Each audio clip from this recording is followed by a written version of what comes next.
সবাইকে আন্তরিক শুভেচ্ছা। রাষ্ট্রবিজ্ঞান বিভাগ মাস্টার্স প্রিলিমিনারি প্রোগ্রামের সকল শিক্ষার্থী যারা আমার আজকের আলোচনা শুনছেন, আপনারা ইতিমধ্যে ৭ টি আলোচনা শুনেছেন এবং আজকের ৮ম আলোচনায় আমি আন্তরিকভাবে স্বাগত জানাচ্ছি। প্রিয় শিক্ষার্থী, পরিবেশ সমস্যা, ইস্যু ও সমস্যা বিষয়ক আমার আজকের এই আলোচনায় রয়েছে পরিবেশ নিরাপত্তা। পরিবেশ নিরাপত্তা বিষয়ক আজকের আলোচনাটি জাতীয়, আন্তর্জাতিক বিভিন্ন পর্যায়ে যে পরিবেশগত যে নিরাপত্তা নিশ্চিতকরণের যে বাস্তবতা, তার নিরিখেই আমার আজকের আলোচনা। আলোচনায় আমরা গুরুত্বের সাথে জাতীয় এবং আন্তর্জাতিক, বিশেষ করে দেশের বাংলাদেশের বিভিন্ন পরিবেশগত সমস্যা এবং সেখানে যে নিরাপত্তা সংকট, সে সম্পর্কে আমরা আলোচনা করব। আমাদের জাতি হিসেবে বাংলাদেশের ভৌগোলিক অবস্থান বিবেচনা করলেও অত্যন্ত একটি আ সংকটময় একটি পরিস্থিতির মধ্য দিয়ে আমাদের প্রায়শই যেতে হয়। আমাদের ভৌগোলিক অবস্থা এবং সমুদ্রের নিকটবর্তী রাষ্ট্র হওয়ার কারণে আমাদের ৩ দিকে ল্যান্ডলক রয়েছে এবং একদিক ওপেন রয়েছে দক্ষিণ দিকে এবং সেদিকটি আবার সমুদ্র বেষ্টিত। পরিবেশগত সমস্যা, বৈশ্বিক উষ্ণায়ন এবং নানাবিধ যে দুর্যোগ, ভয়াবহতা, প্রতিটিই যেন দেশের উপর থেকে মারাত্মকভাবে আঘাত হানে এবং আমাদের যে অবকাঠামোগত যে দুর্ঘটনা এবং ক্ষতির শিকার আমাদের জাতি, রাষ্ট্র আ আ ভোগ করছে, তাও কিন্তু বাস্তবতা আমাদের অজানা নয়। শিক্ষার্থী, এই সামগ্রিক প্রেক্ষাপটে আমাদের আজকের আলোচনা। আজকের আলোচনায় আমি আপনাদেরকে মনোনিবেশ করার জন্য আহ্বান করছি।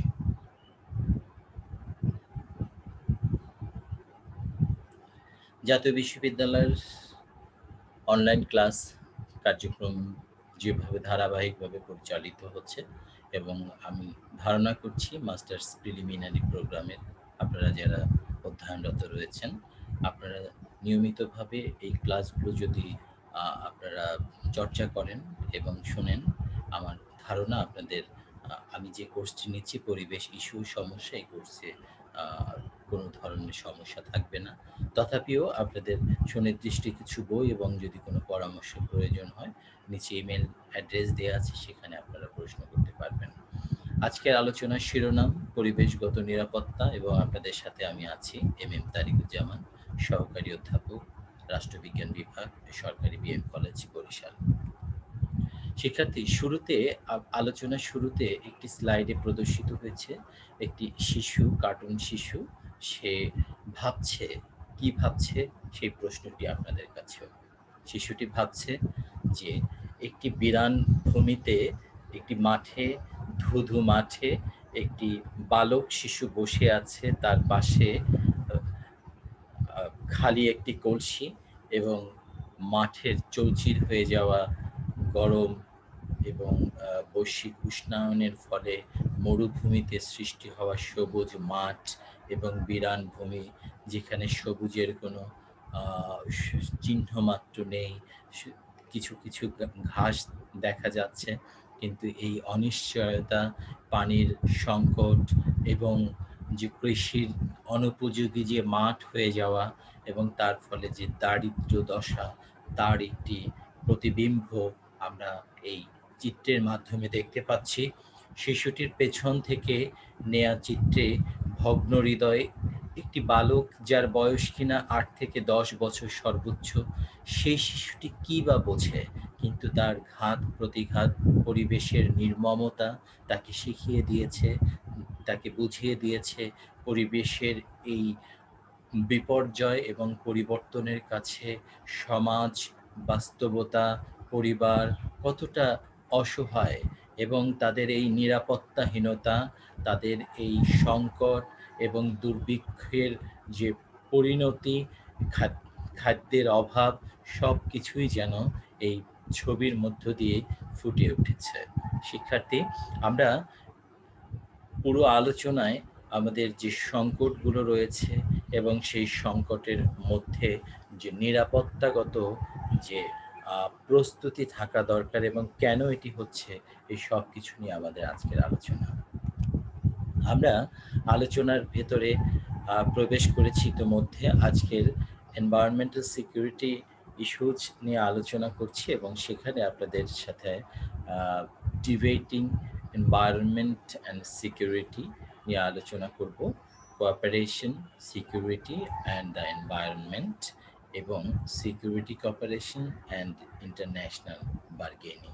আমরা ন্যাশনালি ইন্টারন্যাশনালি বার্গেইন করব সিকিউরিটি কনসার্নিং ইস্যুতে। আমরা ডিবেট করব এনভায়রনমেন্ট এবং সিকিউরিটি সম্পর্কে। সবকিছু মিলেই থাকবে আমাদের আজকের আলোচনা এবং এই আলোচনায় আপনারা প্রাণবন্ত অংশগ্রহণ এবং আপনাদের স্বতঃস্ফূর্ততা, যদি কোনো প্রশ্ন থাকে আমাকে ইনবক্স করতে পারেন এবং ইমেল করতে পারেন এবং আপনাদের আমি বিশ্বাস করি ইতোমধ্যে যে ৭টি লেসন আমরা শেষ করেছি। সেই লেসনগুলো আপনাদের জন্য অত্যন্ত সহায়ক হবে এবং পরবর্তী আরও ২টো লেসন রয়েছে, সে সম্পর্কেও আপনারা নতুন তথ্য পাবেন সেখান থেকেও। এবং সব কিছু মিলিয়ে ১০টি লেসনের মধ্য দিয়ে আপনাদের প্রস্তুতি পর্যায়টি, আমার বিশ্বাস আপনারা ভালোভাবে একটি প্রস্তুতি নিতে পারবেন পরীক্ষার জন্য। শিক্ষার্থী, এবার আমরা দেখতে পাচ্ছি কোঅপারেশন, সিকিউরিটি অ্যান্ড এনভায়রনমেন্ট, এই ৩টি প্রত্যয় যোগে যে বিষয়গুলো আমরা উল্লেখ করব, সেখানে environmental, human and environment security, human and environment cooperation, এই সম্পর্কে আমাদের আলোচনার এই পর্যায়ে আপনারা দেখতে পাচ্ছেন বাম পাশে একটি স্লাইড রয়েছে এবং সেখানে স্ট্যাটিস্টিক্যাল একটি গ্রাফ প্রদর্শন করা হয়েছে। এখানে প্রশ্ন এসছে, on the subject of climate change do you think. সেখানে আমরা দেখছি যে ক্লাইমেট চেঞ্জের যে কারণ, সেই কারণ সম্পর্কে জরিপ পরিচালনা করা হয়েছে এবং সেখানে যারা রেসপন্ডেন্ট রয়েছেন তাদের 56% of respondent they answered the world's climate is change as a result of human activity. World climate change হচ্ছে এবং সেটি হচ্ছে হিউম্যান অ্যাক্টিভিটির কারণে। 23% of respondent answered the world climate is changing but not because of human activity.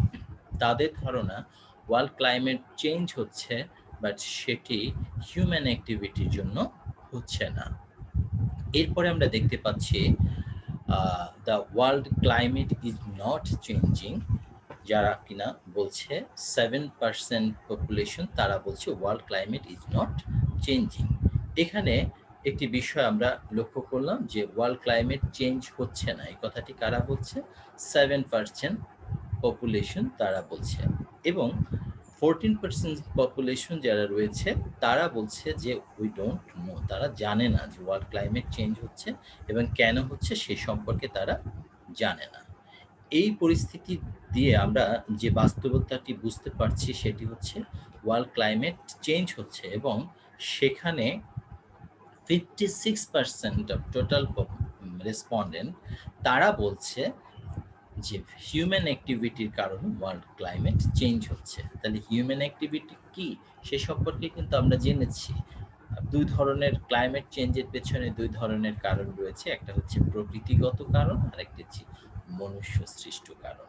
এই মনুষ্য সৃষ্টি কারণ যেগুলো সে সম্পর্কে 56% এর রায় এবং 23% মনে করছে না পপুলেশন এখানে ফ্যাক্টর না, হিউম্যান অ্যাক্টিভিটি ফ্যাক্টর না। 7% বলছে যে world climate is not changing. এই দলভুক্ত যারা, তারা কোনোভাবেই বিশ্বাস করতে চায় না বা মানতে চায় না যে ওয়ার্ল্ড ক্লাইমেট চেঞ্জ হচ্ছে এবং এরাই একটি ভয়াবহ অংশ যারা কিনা এই তারা বুঝে কিংবা না বুঝে প্রকৃতির যে নিদারুণ যে পরিবর্তন এবং যে অসহনীয় অবস্থা তৈরি হয়েছে সে সম্পর্কে তারা কনসার্ন না, অথচ তাদের মাধ্যমে প্রকৃতির এই পরিবর্তন সূচিত হচ্ছে। শিক্ষার্থী, এই স্লাইডের ডান পাশে আপনারা দেখতে পাচ্ছেন একটি দৃশ্য যেখানে কিনা গ্রামীণ অবকাঠামোর যে চিত্র সেটি আপনারা খুঁজে পাবেন। এখানে একটি দুর্বল গ্রামীণ অবকাঠামো আমরা দেখছি। দুটো ছনের ঘর রয়েছে। ঘরের সামনে আ সেই গৃহস্থ পরিবারের সদস্যরা রয়েছেন এবং এই ঘরের আ গৃহস্থ ঘরের যে অন্যান্য যে হ্যাঁ, আমরা দেখতে পাচ্ছি এই ঘরের অন্যান্য যে গৃহপালিত পশু সহ তাদের যে অল্প পরিসরের ভিতরে বেঁচে থাকার যে লড়াই, সেটি এখানে ফুটে উঠেছে। কিভাবে ফুটে উঠেছে? একটি প্রকৃতির সাথে প্রতিনিয়ত তাকে লড়াই করে বেঁচে থাকতে হচ্ছে। প্রকৃতির যে নির্মমতা, প্রকৃতির যে রিভেঞ্জ, সেটি তাকে ভোগ করতে হচ্ছে। পানি থই, থই করছে ঘরের সামনে এবং এখানে একটি অনিশ্চয়তা, কৃষি আবাদের আ উম অনিশ্চয়তা তৈরি হয়েছে। তার বাড়িতে আ আস চতুর্দিকে পানি বেষ্টিত এবং তার যে আয়ের যে মৌলিক উৎস ছিল কৃষি ব্যবস্থাপনা, সেটিও বিনষ্ট হয়েছে এবং ফলে এক ধরনের আ বেকারত্ব সৃষ্টি হয়েছে এবং এই মৌসুমি বেকারত্ব তাদের প্রায়শই ভোগ করতে হচ্ছে। তাদের কোনো সেভিংস নেই, তাদের ইনকাম জেনারেটিং কোনো অ্যাক্টিভিটিস থাকে না। ফলে এই নিঃস্ব, দুস্থ এবং ক্লিষ্ট যে সাধারণ মানুষ, তারা নানা রকমের সমস্যার সম্মুখীন হয়। এমনিভাবে প্রকৃতিতে যে দুর্যোগগুলো নিয়ে এসেছে, সেগুলো আমাদের আ সমাজের একটি নিত্য নৈমিত্তিক চিত্র। তার কারণ চলতি বছরেও আমরা খেয়াল করে দেখেছি, উত্তর অঞ্চল থেকে ৫ টি বন্যা অতিবাহিত হয়েছে এবং পশ্চিমে আমরা ৪ টি বন্যা দেখেছি এবং এই কয়েক মাসের মধ্যে ৯ টি বন্যায় আমাদের অর্থব্যবস্থা, আমাদের গ্রামীণ অবকাঠামো সবকিছুকে বিধ্বস্ত করে দিয়েছে। এমনি অবস্থার আরো একটি অনুষঙ্গ আমরা খেয়াল করলাম। চলতি বৎসরে আমরা দেখতে পাচ্ছি বৃষ্টির হারও অনেক বেশি। বৃষ্টিপাত এবং এই যে অতিবৃষ্টির ফলে ফসলি জমিতে নানাভাবে ক্ষতিগ্রস্ত হচ্ছে। রংপুরের একটি পরিসংখ্যান আপনাদের সাথে তুলে ধরতে চাই। সেখানে ১১ ঘন্টায় ৪১১ মিলিমিটার বৃষ্টিপাতের রেকর্ড করা হয়েছে, যেটি কিনা গত ১০০ বছরের মধ্যে সর্বোচ্চ বৃষ্টিপাতের রেকর্ড হিসেবে দেখানো হয়েছে। এর ফলে আমাদের এ একটি আ অবস্থা সম্পর্কে আমরা ধারণাই করতে পারি যে অতি বৃষ্টিপাত এবং বন্যা, আ পাহাড়ি ঢল, এর ফলে যে সৃষ্ট বন্যা, তার ফলে উত্তর অঞ্চল নিমজ্জিত হয়েছে। সেখানে ফসলি মাঠের ক্ষতি হয়েছে এবং এখনো বন্যার রেশ কেটে উঠতে পারেনি। ফলশ্রুতিতে যেটি হয়, আমাদের কৃষি ব্যবস্থাপনা এবং কৃষি সমীকরণ নীতিতে মারাত্মক রকমের প্রভাব বহমান থাকে। এই যে প্রভাব, এই প্রভাবে আমাদের অর্থনীতি, আমাদের রাষ্ট্রীয় উন্নয়ন, আমাদের নিরাপত্তা, আমাদের এনভায়রনমেন্টাল কোঅপারেশন, এনভায়রনমেন্টাল যে পিস কিপিং, সেটি ব্যাহত হয়। শিক্ষার্থী, বাংলাদেশের যে আ আর্থসামাজিক পরিস্থিতি এবং তার প্রেক্ষিতে আ পরিচালিত গবেষণায় আমরা খেয়াল করেছি, সেখানে উল্লেখ করা হয়েছে যদি ১ মিটার পরিমাণ আ বৃষ্টিপাত, আ এ ১ মিটার পরিমাণ সমুদ্রের আ উচ্চতা বৃদ্ধি পায়, তাহলে আমাদের মোট ভূভাগের ১৫% ভূমি সমুদ্রে পৃষ্ঠে নিমজ্জিত হবে এবং এর ফলে কতটা ভয়াবহতা সৃষ্টি হবে, সেটি কিন্তু অনুমান করা যায়। কেন এই কথাটি বললাম? যদি এক যদি ১ মিটার উচ্চতা বেড়ে যায়, ১৫% জমি পানিতে প্লাবিত হয়ে যাবে। তার কারণ হচ্ছে সমুদ্র পার্শ্ববর্তী অঞ্চল, নিম্ন অঞ্চল। সেটি সহসাই পানিতে প্লাবিত হয়ে গেলে আমাদের বনাঞ্চল, আমাদের কৃষি আবাদ, আমাদের মৎস্য আবাদ সবকিছুই বিপদগ্রস্ত হবে। ১৯৯৩ থেকে ২০০০ সালে আমরা দেখেছি ৩.১ মিলিমিটার পানির উচ্চতা বৃদ্ধি পেয়েছে। মাত্র আ ১০ বছর ব্যবধানে ৩.১ মিলিমিটার পানির উচ্চতা বৃদ্ধি পেয়েছে। ৭ মিলিমিটার যদি ৭ মিটার যদি পানির উচ্চতা বৃদ্ধি পায়, তাহলে ৭০% জমি আ পানিগর্ভে বিলীন হয়ে যাবে। আমি আবার বলছি, আমাদের সমুদ্রপৃষ্ঠের যে এখন উচ্চতা রয়েছে, সেই লেভেল যদি ৭ মিটার পর্যন্ত বৃদ্ধি পায়, তাহলে আমরা দেখি যে আমাদের আম ৭০% স্থলভাগ সমুদ্রপৃষ্ঠে বিলীন হয়ে যেতে পারে। একটি পরিসংখ্যানে বলা হয়, ১ ফিট যদি পানির উচ্চতা বেড়ে যায়, তাহলে ৭০ আ আ উম ৭০% ফিল্ড আমাদের পানিতে নিমজ্জিত হয়ে যাবে। ১ ফিট যদি পানির উচ্চতা বেড়ে যায়, এবং এর ফলে আমাদের কৃষি জমির উপরে আ লবণাক্ততা বৃদ্ধি পাবে, এবং লবণের আধিক্যের ফলে কৃষি অনুপযোগী হয়ে যাবে। সুন্দরবনের যে নিরাপত্তা, সেটিও হুমকির সম্মুখীন হবে। সুন্দরবনের পশু, প্রাণী, গাছপালা, উদ্ভিজ্জ যে সম্পদ রয়েছে, সেটি হচ্ছে আমাদের অত্যন্ত মূল্যবান প্রাকৃতিক সম্পদ। এটি বিনষ্ট হয়ে যাবে, এবং সুন্দরবনের আ আমাদের জন্য যে একটি কত বড় বেষ্টনী হিসেবে কাজ করে, যেটি বিভিন্ন সময় আমরা বন্যায় ক্ষতির হাত থেকে সুন্দরবন আমাদের প্রাকৃতিক বেষ্টনী হিসেবে কাজ করে আমাদেরকে দেখিয়ে দিয়েছে সুন্দরবন আমাদের কত বড় বন্ধু আমাদের। সেই সুন্দরবনের নিরাপত্তা এবং সুন্দরবনের অ অরক্ষিত হয়ে যাবে। সুন্দরবনের যে মোট অঞ্চল, সেটি পানিতে নিমজ্জিত হয়ে যাবে। এটি একটি ভয়ংকর পরিস্থিতির সৃষ্টি করবে।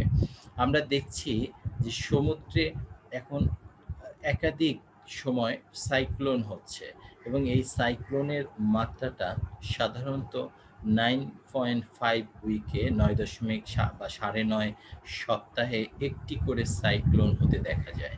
কিন্তু ২০৫০ সাল নাগাদ সেটি সপ্তাহে ৭ সপ্তাহে একটি সাইক্লোনের সম্ভাবনা সৃষ্টি হবে। তাহলে দেখছি বর্তমানে যেখানে ৯.৫ সপ্তাহে একটি সাইক্লোন হচ্ছে, সেটি বেড়ে গিয়ে ৭ সপ্তাহে একটি সাইক্লোন হচ্ছে। এর ফলে সমুদ্রে যে মৎস্য চাষীরা রয়েছে, তারা কিন্তু মারাত্মক হুমকির সম্মুখীন হচ্ছে তাদের। আমরা দেখেছি যে ৩৫ লক্ষ মৎস্যজীবী রয়েছে, যারা সুন্দরবন এবং তার আশেপাশে বসবাস করে, যারা সমুদ্রে মাছ শিকার করতে যায়, এবং এভাবে যদি প্রতিনিয়ত সাইক্লোনের সম্ভাবনা থাকে এবং সাইক্লোনের মাত্রা যদি বেড়েই চলে, তাহলে তাদের জীবনমান এবং তার পেশা সব দিকেই একটি নেতিবাচক প্রভাব পড়বে।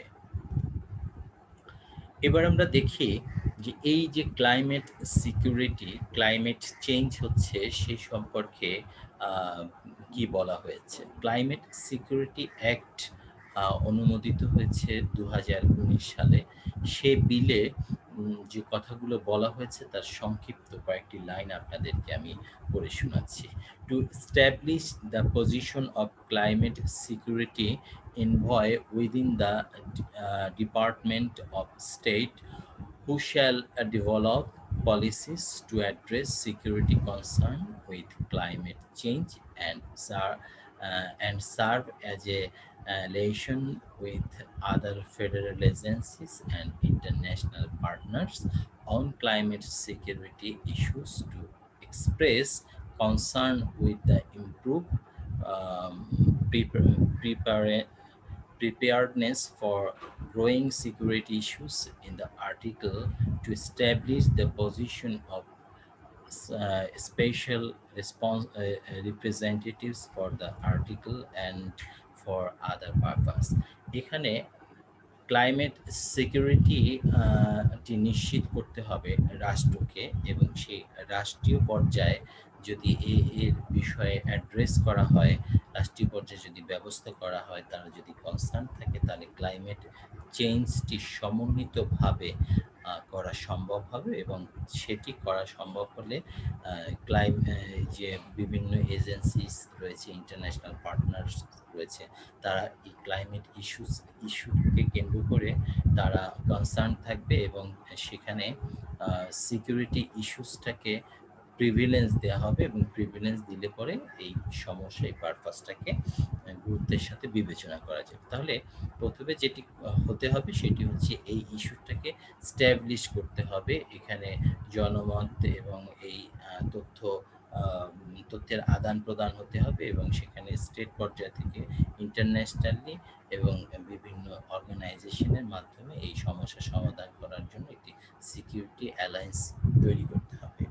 শিক্ষার্থী, আমরা ক্লাইমেট ইস্যুসে লক্ষ্য করব নিচের যে এখানে যে ডায়াগ্রামটি দেয়া আছে, সেখানে আপনারা দেখবেন ন্যাচারাল রিসোর্স আমাদের রয়েছে, এবং সেই ন্যাচারাল রিসোর্সের কিছু ইম্প্যাক্ট রয়েছে, সেই ন্যাচারাল রিসোর্সের প্রোটেকশনও দিতে হবে। সেই ন্যাচারাল রিসোর্স হিউম্যান নিডসকে প্রভাবিত করছে, কারণ আমাদের ন্যাচারাল রিসোর্স অ্যাকচুয়ালি মানুষ ব্যবহার করছে, এবং তার যে অর্থনীতি, তার জীবনমানের উন্নয়ন, সব কিছুতে ন্যাচারাল রিসোর্সের প্রয়োগ রয়েছে, ব্যবহার রয়েছে। আর এই ন্যাচারাল রিসোর্স কিন্তু অমূল্য সম্পদ। এখানে হিউম্যান নিডসকে কখনো কখনো তার যে চাহিদা যেটা, সেটাকে অ্যাডাপ্টেশন করতে হবে, এবং সেই চাহিদার রেসপন্সটা আমরা পাবো সোসাইটাল স্ট্যাবিলিটি থেকে। সোসাইটি যদি স্ট্যাবল না থাকে, তাহলে আমাদের হিউম্যান নিডসটা পারফেক্টলি আমরা কনজিউম করতে পারবো না, এবং সেখানে সোসাইটাল স্টেবিলিটি নির্ভর করবে ক্লাইমেট চেঞ্জের পর্যায়ের উপরে। ক্লাইমেট চেঞ্জের সাথে সাথে আমাদের মিটিগেশন, সোসাইটাল স্টেবিলিটির জন্য আমাদের মিটিগেশন, আমরা কিভাবে এটাকে কিভাবে অভ্যস্ত হচ্ছি, এটাকে কিভাবে নিয়ন্ত্রণ করতে পারছি, ক্লাইমেটের সাথে আমরা কতটা সহনীয়ভাবে আচরণ করতে পারছি, এবং তার উপরে নির্ভর করবে। এবং সেক্ষেত্রে আমাদের এনার্জি এবং যে কার্বন রয়েছে, সেই কার্বন এবং এনার্জির যে ইউজেস, সেই ইউজেসটাকে আমরা পরিবেশ নিয়ন্ত্রিত, পরিবেশ বান্ধব হিসেবে ব্যবহার করব। আমরা যদি sustainable development and welfare adaptation capacity improve করতে পারি, আমাদের যদি প্রোটেকশন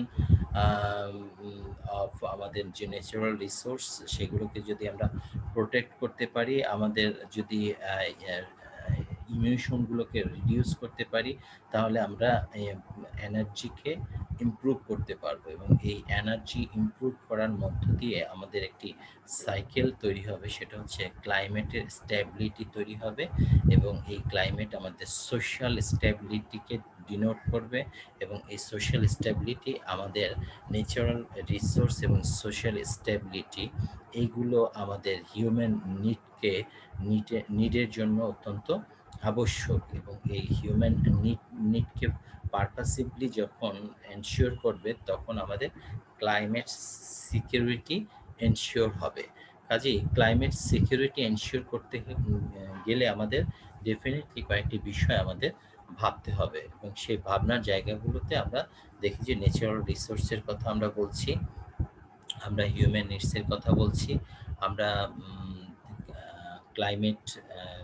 ক্লাইমেটের যে ভালনারেবিলিটি, সেখানে যে রিডিউস অফ ইমিউশন, সেটি কিভাবে করা যায় সে সম্পর্কেও কিন্তু এক ধরনের প্রেসক্রিপশন, এক ধরনের নিয়ন্ত্রণ আমাদের থাকবে। সেখানে কোঅপারেশন থাকতে হবে, এবং সেখানে কন্ডিশন থাকতে হবে যে গ্লোবাল যে গভর্নেন্স রয়েছে, সেই গ্লোবাল গভর্নেন্সকে কখনোই আমরা যেন রিস্ক ফ্যাক্টরের ভিতরে না দেই। সেখানে আমাদের রিডিউসিং এবং ম্যানেজিং রিস্ক ফ্যাক্টরের মাধ্যমে আমাদের গ্লোবাল গভর্নেন্সকে অ্যাক্টিভেট করতে হবে, এবং তার ফলে যেটি হবে সেটি হচ্ছে আমাদের human needs, climate change natural resource এবং যে সোসাইটাল যে স্ট্যাবিলিটি সবকিছু পজিটিভলি এনশিওর করা যাবে। শিক্ষার্থী, এবারে আমরা আলোচনা করব রিজনাল সিকিউরিটি ইম্প্যাক্ট সম্পর্কে।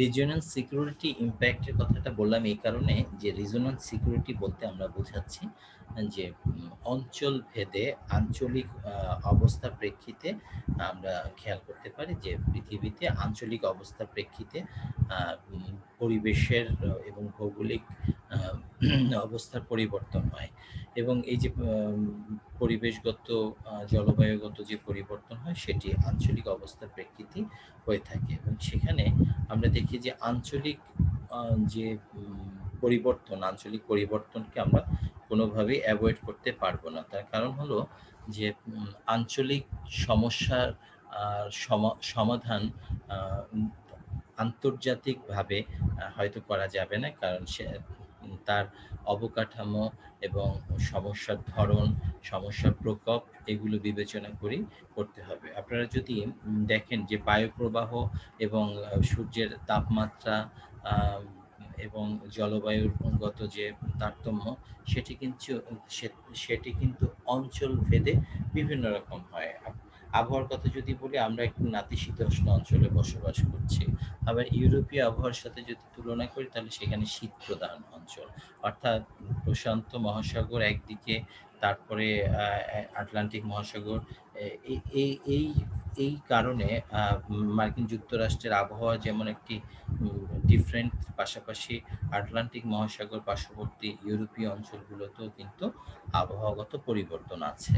অন্যদিকে এই যে পরিবর্তন, আবহাওয়াগত পরিবর্তন, তার প্রেক্ষিতে আমাদের রিজনাল সিকিউরিটি কেও আবার সেভাবে সাজাতে হবে। আমরা দেখেছি যে each regions of the country will be impacted by climate change differently. প্রত্যেকটি রাষ্ট্র ক্লাইমেট চেঞ্জের ইম্প্যাক্ট দ্বারা ডিফারেন্টলি এফেক্টেড হচ্ছে। তার কারণ হচ্ছে এখানে রাষ্ট্রের পরিসর এবং রাষ্ট্রের ভৌগোলিক কাঠামোর কারণে সেখানে একটা ডিফারেন্ট একটি অবস্থা থাকে এবং এই ডিফারেন্ট একটি অবস্থার কারণে রাষ্ট্রের ভৌগোলিক কাঠামোর কারণে এই পরিবর্তনটা ডিফারেন্টলি হয়। এরপরে আমরা দেখছি যে understanding this regional consequence is important to policymakers because it will allow planning for response and adaptation. এখানে যারা পলিসি মেকাররা থাকবেন তারা রেসপন্স এবং অ্যাডাপ্টেশনের জায়গায় তাদের যে আন্ডারস্ট্যান্ডিং, সে আন্ডারস্ট্যান্ডিংকে প্রভাবিত করছে।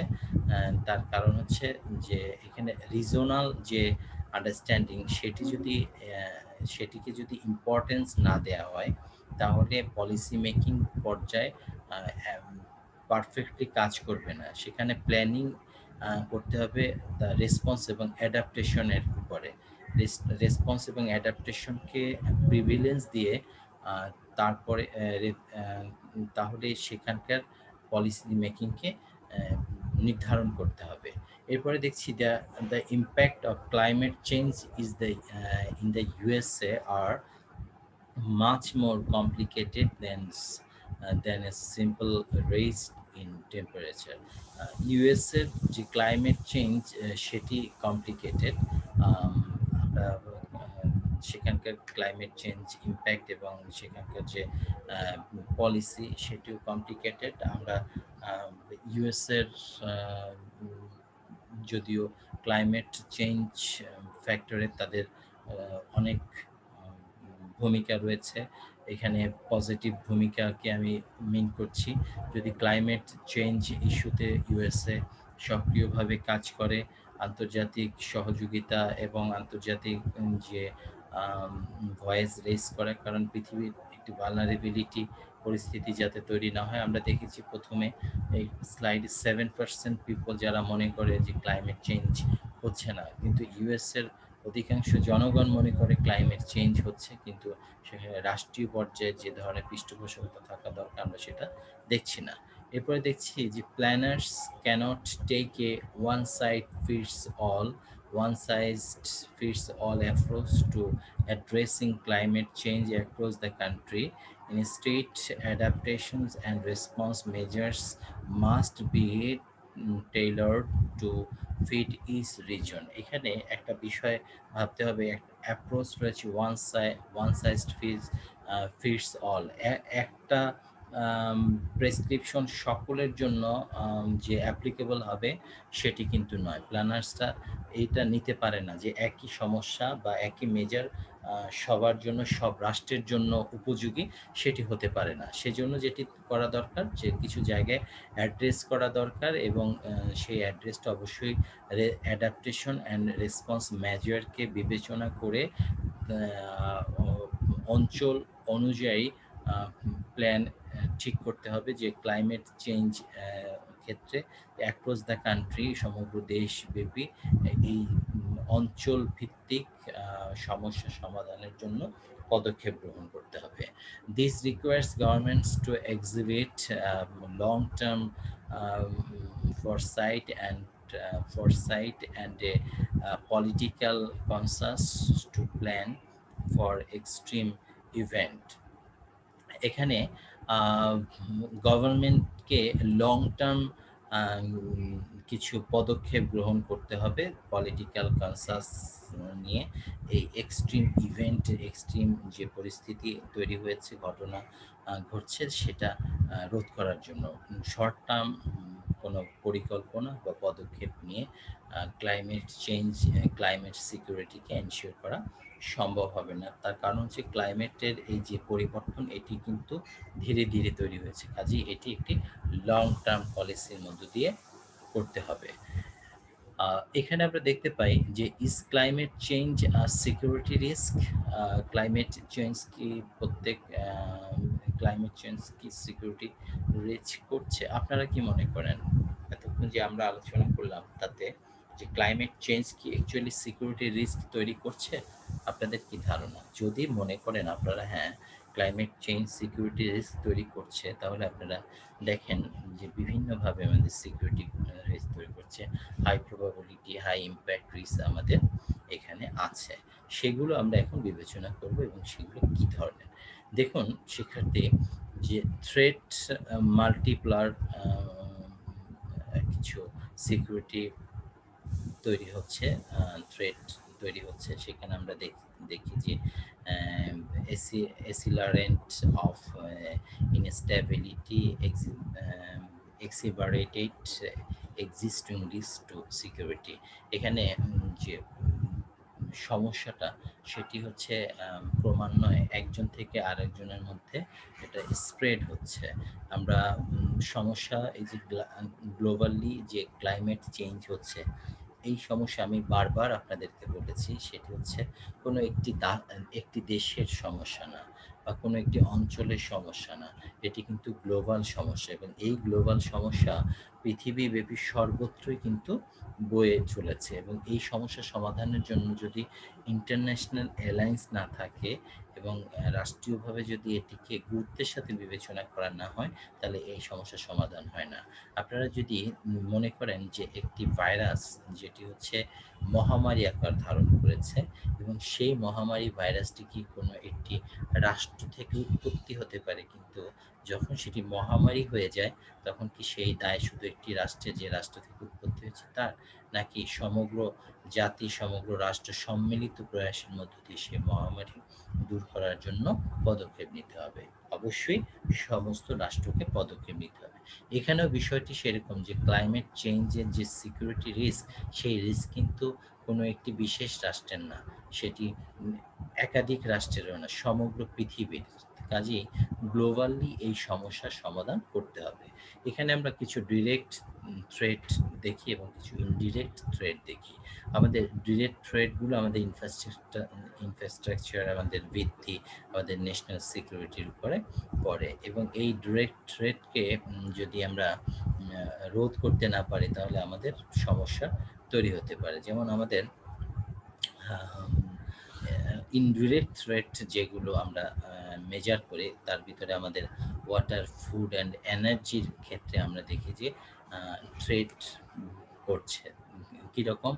সরাসরি যখন ডিরেক্ট বন্যা হয় এবং সেই বন্যা কিংবা পাহাড় ধস কিংবা ভূমিকম্প যাই বলি না কেন, দ্যাট ইজ ডিরেক্ট থ্রেট।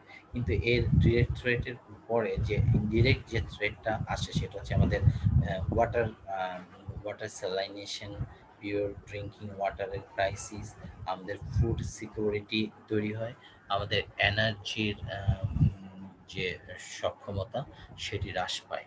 কাজেই এই যে ফুড সিকিউরিটি বলি, ওয়াটার বলি এবং এনার্জি, এই সব কিছুর ক্ষেত্রে যে থ্রেডগুলো তৈরি হচ্ছে, এই থ্রেডগুলো কিন্তু আমাদের অর্থনীতি, আমাদের যে বাস্তবিক অর্থে আমাদের রাষ্ট্রযন্ত্রের জন্য মারাত্মক রকমের ক্ষতির সম্মুখীন করছে। এবং এখানে এই ক্ষতি অত্যন্ত উচ্চ পর্যায়ের ক্ষতি এবং এর সম্ভাবনা উচ্চ পর্যায়ের, হাই প্রবাবিলিটি এবং হাই ইমপ্যাক্ট রিস্ক নিয়ে ক্লাইমেট সিকিউরিটি আমাদেরকে এনশিওর করতে হবে। এবং গোটা ওয়ার্ল্ড ওয়াইড এই ধরনের পদক্ষেপের প্রতি যে উল্লেখযোগ্য আহ, প্রয়াস অব্যাহত রয়েছে, জাতিসংঘ এবং আন্তর্জাতিক পরিবেশ আন্দোলনকারী যে সংস্থাগুলো রয়েছে সেগুলোকে গুরুত্বের সাথে বিবেচনা করে রাষ্ট্রীয় পর্যায় থেকে আহ, তার প্রতি সহমত জ্ঞাপন করতে হবে এবং আহ, যথাযথ ব্যবস্থা গ্রহণ করতে হবে। শিক্ষার্থী, আমরা এবারে যে স্লাইডটি দেখলাম, এখানে আপনারা দেখতে পাচ্ছেন মাইগ্রেন্ট পিপল, অর্থাৎ তারা এই এই যে জলবায়ুগত সংকটের কারণে তারা যে আহ, পেশাগত বেকারত্বের কারণে এবং যা কৃষি নির্ভর অর্থব্যবস্থা ব্যাহত হওয়ার কারণে তারা স্থানান্তরিত হচ্ছে এবং সাধারণত যেটি হয় গ্রাম থেকে শহরমুখী হয়ে যায়। এবং এই গ্রাম থেকে শহরমুখী হচ্ছে, কিন্তু তাদের কোনো রকমের কাজের দক্ষতা কিংবা তার বিভিন্ন পেশার কাজের অভিজ্ঞতা না থাকার কারণে সেখানে গিয়েও তারা ভালো কাজ করতে পারে না, ভালো পরিবেশ পাচ্ছে না, সন্তানদের নিরাপত্তা নিশ্চিত করতে পারছে না। এই ধরনের অব্যবস্থাপনা, এ ধরনের আম সমস্যা পৃথিবীতে প্রতিনিয়তই হয়ে থাকে যুদ্ধের মাধ্যমে। যুদ্ধে যেমনটা আমরা দেখতাম বিভিন্ন সময়, যুদ্ধের ফলে মাইগ্রেন্ট হয়েছে, মানুষের পেশাগত এবং তাদের অবকাঠামো আর্থসামাজিক অবস্থা ক্ষতিগ্রস্ত হয়েছে, জীবনমান হুমকির সম্মুখীন হয়েছে। তার থেকেও বেশি জলবায়ুগত যে ইনসিকিউরিটি, এই এনভায়রনমেন্টাল ইনসিকিউরিটির যে ভয়াবহতা সেটি পৃথিবীময় সব দেশই আমরা লক্ষ্য করি। এবং বিভিন্ন সময় যেমন এই সময় আমরা দেখি যে কোভিড কালীন সময়েও অসংখ্য মানুষ তাদের কাজ হারিয়েছে, কর্মক্ষেত্রের সুযোগ থেকে তারা বঞ্চিত হচ্ছে, বেকারত্ব তৈরি হচ্ছে এবং একটি দারিদ্র অবস্থা তৈরি হয়েছে। এই দারিদ্র্যের সাথে খাদ্যের সংযোগ, খাদ্য নিরাপত্তার সংযোগ, এই দারিদ্র্যের সাথে স্বাস্থ্যগত ঝুঁকি রয়েছে, এই দারিদ্র্যের সাথে তার শিক্ষা এবং তার যে মৌলমানবিক চাহিদা সবকিছু সবকিছুকেই অ্যাফেক্টেড করছে। একটি কল্যাণমূলক রাষ্ট্রের জন্য অবশ্যই এই এই সমস্যাগুলো, এই অবস্থাগুলোকে বিবেচনা করতে হবে। শিক্ষার্থী, জাতীয় বিশ্ববিদ্যালয়ের যারা আপনারা আমার এই আলোচনা শুনলেন, আজকের আলোচনাটি একটু নিরসই বলবো। তার কারণ হচ্ছে সিকিউরিটি কনসার্নে যখন আমরা আলোচনা করি তখন আমাদের ভেতরে এক ধরনের প্যানিক পরিস্থিতি তৈরি হয়। এই জন্য প্যানিক পরিস্থিতি তৈরি হয়, তার কারণ হচ্ছে যে আপনারা খেয়াল করে দেখবেন যে রাষ্ট্রের যে পরিবর্তন হচ্ছে, রাষ্ট্রীয় অর্থব্যবস্থা, সামাজিক অবকাঠামো এবং অনেক দুর্বৃত্তায়নের কারণে যে পরিবর্তন সূচিত হয়েছে, এই পরিবর্তন আমাদের কিন্তু ভীষণভাবে তাড়িত করে এবং এর ফলে আমাদের যে অনাকাঙ্ক্ষিত একটি ভবিষ্যৎ তৈরি হয় সেই সম্পর্কেও আমরা উদ্বিগ্ন থাকি। এই উদ্বিগ্ন অবস্থা এবং এই উৎকণ্ঠার কারণেই আমাদের যে নিকট ভবিষ্যৎ কিংবা আমাদের যে প্রজন্ম তারা যাতে ক্ষতিগ্রস্ত না হয়, তাদের অর্থনীতি, তাদের সামাজিক নিরাপত্তা, তাদের জীবনমান উন্নয়ন করার জন্য অবশ্যই আমাদেরকে যথাযথ কার্যকাঠামোগত এবং টেকসই পদক্ষেপ গ্রহণ করতে হবে।